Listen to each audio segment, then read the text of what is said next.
Assalamualaikum warahmatullahi wabarakatuh. Perkenalkan, nama kami Muhammad Ilham Yusuf dari Pondok Pesantren An-Nur Ngurkem, Bantul. Pada kesempatan kali ini, kami adalah perwakilan yang akan mengikuti seleksi musabaqah qiraatil kutub bidang fikih siasah dalam rangka memperingati Hari Santri Nasional 2025. Berikut materinya. Dalam ajaran Islam, kepemimpinan adalah sebuah tugas untuk menjaga agama dan bertanggung jawab dalam mengatur dunia ini agar tercipta kemakmuran bagi semua pihak. Allah berfirman, yang artinya, yaitu orang-orang yang jika kami teguhkan kedudukan mereka di muka bumi, niscaya mereka mendirikan sholat, menunaikan zakat, menyuruh berbuat ma'ruf dan mencegah dari perbuatan yang mungkar, dan kepada Allah kembali segala urusan. Quran Surat Al-Hajj ayat 41. Dapat kita simpulkan bahwa seorang pemimpin dalam Islam bertanggung jawab bukan hanya kepada pengikut atau bawahannya semata, tetapi yang jauh lebih penting adalah tanggung jawabnya kepada Allah Subhanahu wa Ta'ala.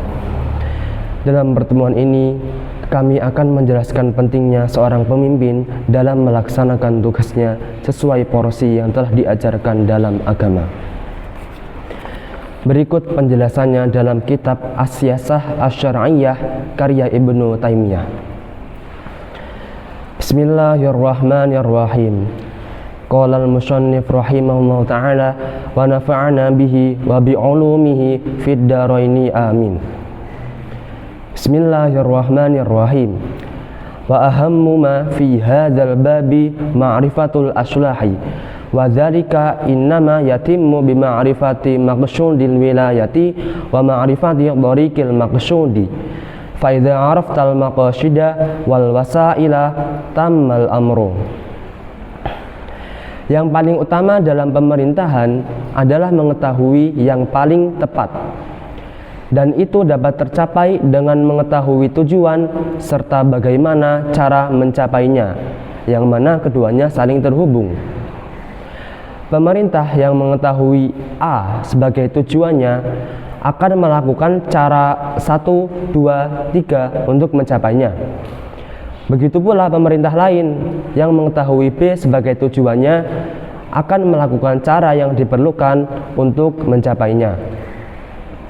Falihada lamma ghulaba ala aktsaril muluki qasdud dunya dunad dini qaddamu fi wilayatihim may yu'inuhum ala tilkal maqasidi wa kana man yadlubu ri'asata nafsihi yu'thiru taqdima man yuqimu ri'asatahu. Dengan demikian, pemerintah yang lebih mengutamakan kepentingan duniawi daripada agama, dan merekalah kaum mayoritas zaman ini, mengadakan hal-hal yang dapat mendukung mereka menggapainya. Misalnya, pemerintah yang ingin jabatan tinggi lebih memilih orang yang mendukung jabatan mereka, atau pemerintah yang ingin wilayahnya menjadi yang terkuat dalam bidang militer lebih mengutamakan dana negara pada bidang itu daripada yang lain. Begitulah manusia berusaha dalam hidup mereka untuk menggapai apa yang menjadi tujuan mereka.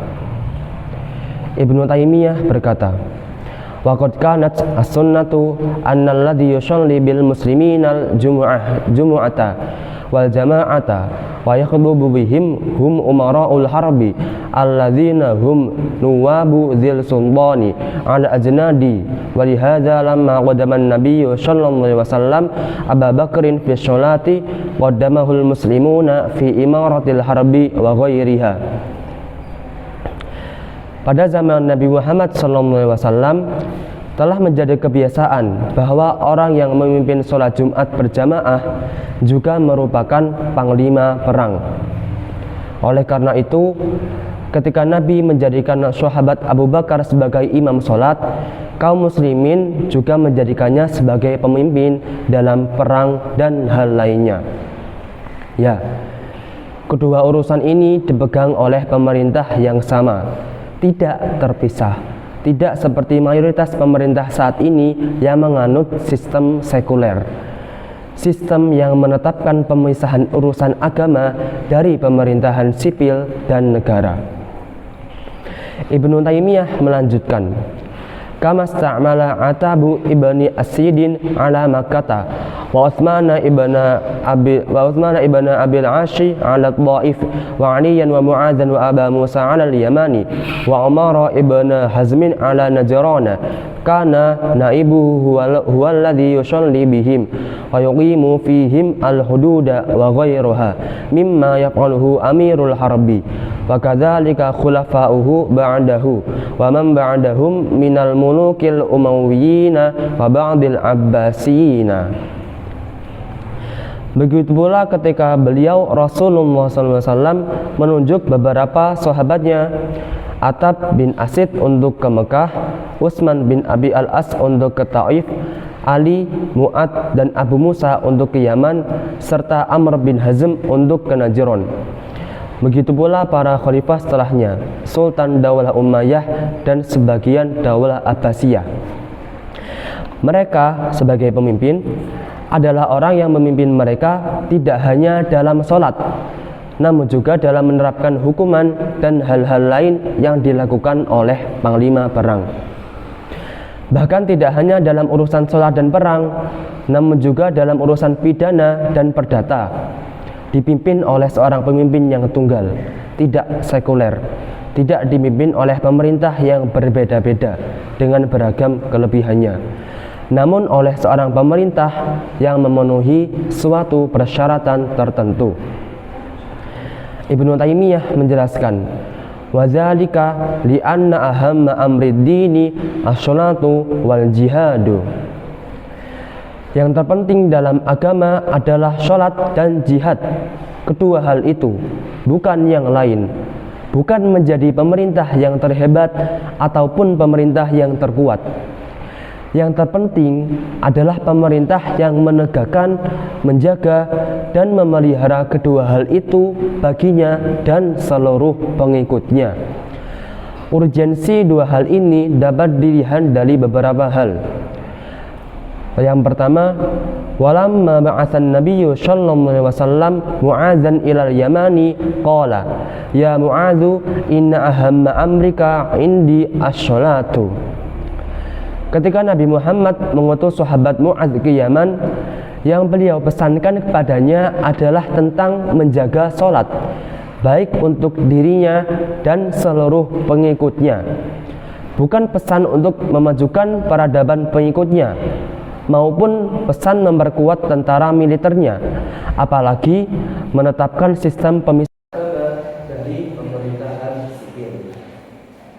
Kemudian wakadzalika kana Umar bin Khattab radhiyallahu anhu yaktubu ila ummalihi inna ahamma umurikum indi as-sholatu faman hafadha 'alaiha wa hafidhaha hafidha dinahu wa man dayya'aha kana lima siwaha min 'amalihi ashaddu idha'atan wa dzalika li anna an-nabiyya sallallahu alaihi wasallam qala as-sholatu imadud dini fa idza aqama al-mutawalli imadad-din fasholatu tanha 'anil fahsya'i wal munkari wa hiya allati tu'inun nasa 'ala ma siwaha min at-ta'ati.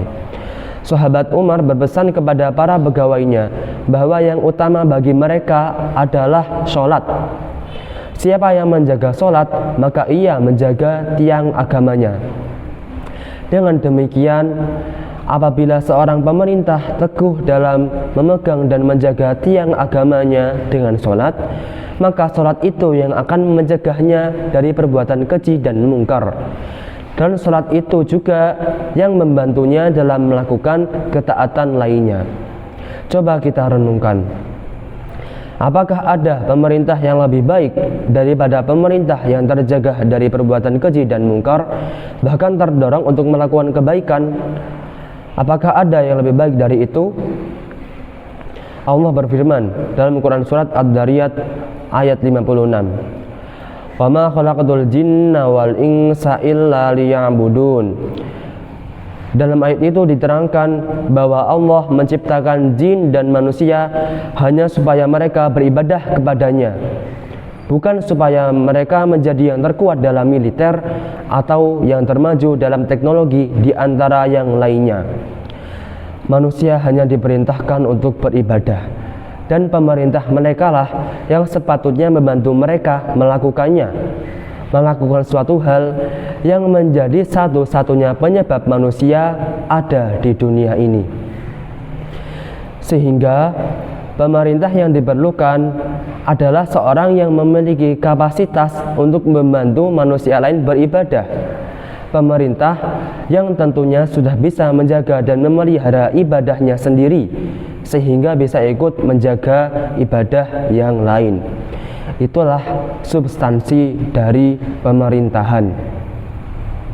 Ibnu Taimiyah menyatakan, fal maqsudu al wajibu bil wilayati islahuddinil khalqil ladzi mata fatahum khasiru khusranan mubina walam yanfa'hum ma na'imu bihi fid dunya.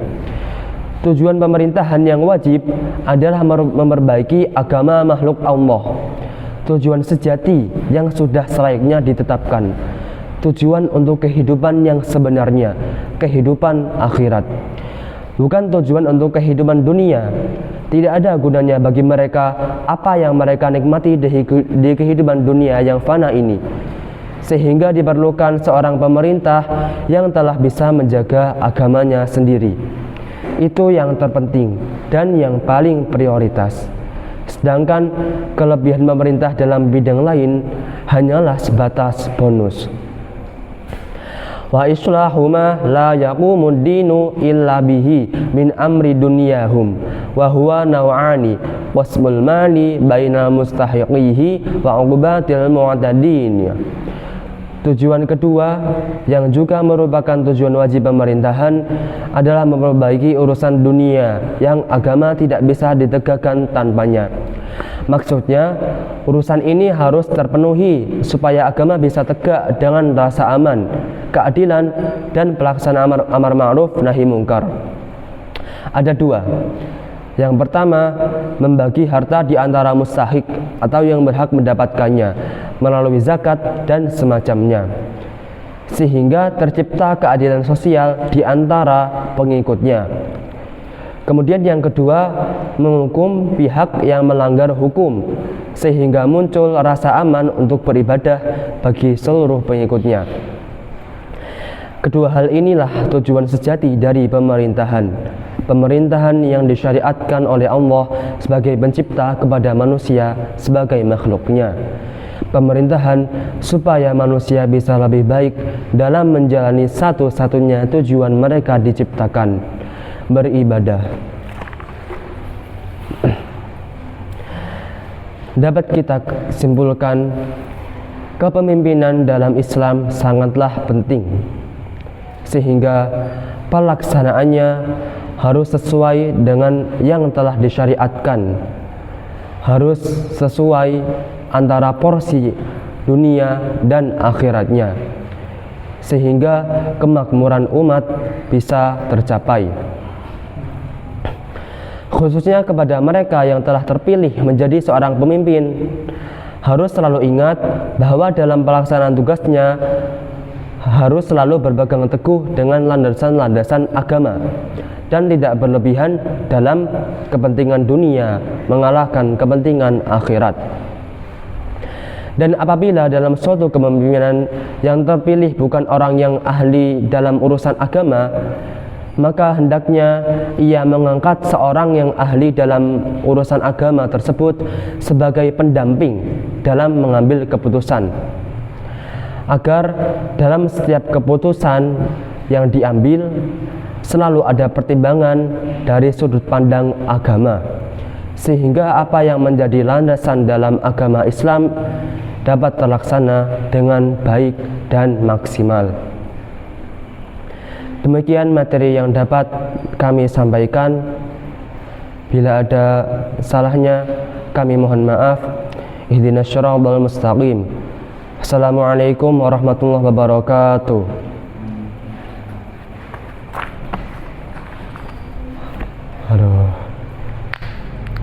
Ampun Kang.